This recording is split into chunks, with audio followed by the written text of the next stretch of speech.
आप सही भक्तों को राधे राधे। तो आज हम सही भक्तों के लिए इस वीडियो के माध्यम से, इस चैनल के माध्यम से एक ऐसा प्रयोग बताने वाले हैं, एक ऐसा उपाय बताने वाले हैं जिससे आप पूरे संसार को अपने बस में कर सकते हैं। और वैसे ही प्रत्येक मनुष्य की, प्रत्येक व्यक्ति की हमेशा यही इच्छा होती है, वह जहाँ भी जाए उसको मान सम्मान मिले, वह जिस कार्य के लिए भी जाए वह कार्य सफल हो जाता है। कई बार क्या होता है कि हमको पता है कि किसी अमुक नाम के व्यक्ति के द्वारा हमारा कार्य पूर्ण हो सकता है, परंतु हम उसके पास जाते हैं तो वह हमारा कार्य करने के लिए वह मना कर देता है। कई बार आपने देखा होगा, यदि हमें किसी कागज़ पर किसी के साइन करवाने हैं तो हम उसके ऑफिस में जाते हैं, परंतु वह साइन नहीं करता, कुछ ना कुछ बहाना लगा देता है, कुछ ना कुछ कमी निकाल देता है और इससे हमारे बार बार चक्कर लगवाते रहता है। फिर हम चक्कर लगा लगा कर हार कर थक जाते हैं, तो हम किसी ऐसे आदमी को ढूंढते हैं जिससे उसके ऊपर दबाव बन सके या उसकी जान पहचान हो। फिर भी काम नहीं होता तो हम रिश्वत देनी पड़ जाती है, हम उसको पैसे देकर फिर अपना कार्य पूर्ण कराते हैं। तो इस प्रकार की जो भी समस्या है या जो भी कार्य आपके रुक रहे हैं, किसी भी व्यक्ति के कारण आपके कार्य रुक रहे हैं, तो वह शीघ्र पूर्ण हो जाएंगे। यह इतना चमत्कारी उपाय है, इसको आप यदि कर लेते हैं और निरंतर इसका प्रयोग करते रहते हैं तो कहीं भी कभी भी आपके कार्यों में हानि या नुकसान नहीं होगा, रुकावट नहीं आएगी।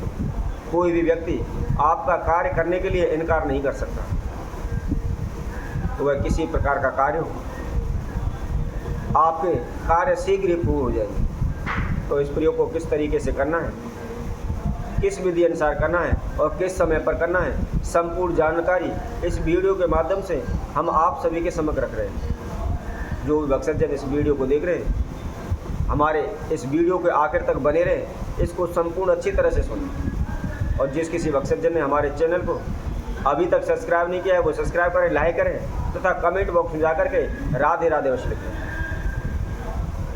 जैसा कि हमने आप सभी से पहले भी कहा था, यदि कोई भी कार्य है हम उसका शुभ समय चयन करते हैं, शुभ समय पर उस प्रयोग को करते हैं, तो वह शीघ्र ही फलदायी होता है और शीघ्र ही सफल होता है। इसलिए कोई भी आप प्रयोग करते हैं, जो भी हम विधि आपको बताते हैं, जो भी समय बताते हैं, उस समय पर ही उस प्रयोग को करने की कोशिश करें। तो जो आज हम उपाय आप सभी के समक्ष रख रहे हैं, इसको आपने अमावस्या तिथि पर करना है, गुरु पुष्य नक्षत्र में करना है, रवि पुष्य नक्षत्र में करना है, या आप दीपावली पर भी इस प्रयोग को कर सकते हैं। सूर्य ग्रहण, चंद्र ग्रहण, इन ग्रहणों पर भी आप इस उपाय को कर सकते हैं। ध्यान रखें, जब भी आप इस प्रयोग को कर रहे हैं, जो भी हम आपको समय तिथि बता रहे हैं, आप उसी अनुसार करना है, उसी समय पर आपको करना है। करना क्या है, आपको जब भी इस कार्य को करना है, इस उपाय को करना है, तो जो हमने आपको समय बताया है उस समय पर आप थोड़े से पीले चावल लेकर के आप जो अष्टगंध का वृक्ष होता है उसके पास आप चले जाएं। यदि कोई भी व्यक्ति अष्टगंध के वृक्ष को नहीं जानता है तो अपने गूगल पर भी इसका सर्च कर सकता है, देख सकता है कि यह वृक्ष किस प्रकार का दिखाई देता है।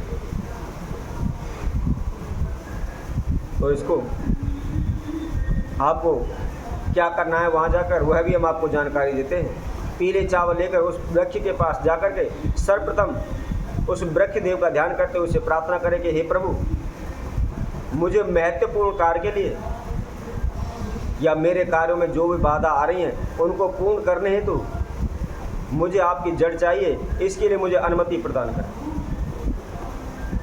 जैसा कि मैंने आपको पहले भी कहा था, यदि आप कोई भी प्रयोग करें, किसी भी वृक्ष की जड़, तना, पत्ते लेकर आते हैं तो सर्वप्रथम उससे अनुमति लेनी चाहिए।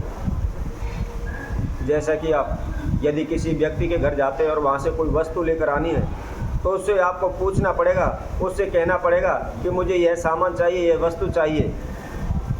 आप चुपचाप ही उसको नहीं ला सकते। अगर आप चुपचाप लाओगे तो हो सकता है वह आपसे झगड़ा करेगा, आपको वह सामान नहीं देगा और आपको घर से धक्के मार कर निकाल देगा। तो इसीलिए आप वृक्ष को बगैर पूछे भी उसको उखाड़ सकते हैं। परंतु ध्यान रखें, अब बगैर अनुमति के उसको लेकर आते हैं तो वह कभी भी सिद्ध नहीं होता, वह कार्य कभी भी सफल नहीं होता है। इसलिए सर्वप्रथम उसकी अनुमति लेना अत्यंत ही आवश्यक होता है। इसलिए आप जब अष्टगंध का वृक्ष के पास जाते हो तो सर्वप्रथम उनसे अनुमति लें। अनुमति लेने के बाद उसकी थोड़ी सी जड़ उखाड़ लाएं। जड़ उखाड़ करके ला करके उसको गंगा जल में धो करके सर्वप्रथम उसको शुद्ध करें। शुद्ध करने के बाद थोड़ा सा गुलाब जल लेकर के और उसको अच्छी तरह से किसी भी पत्थर पर या किसी भी स्थान पर उसको घिस लें।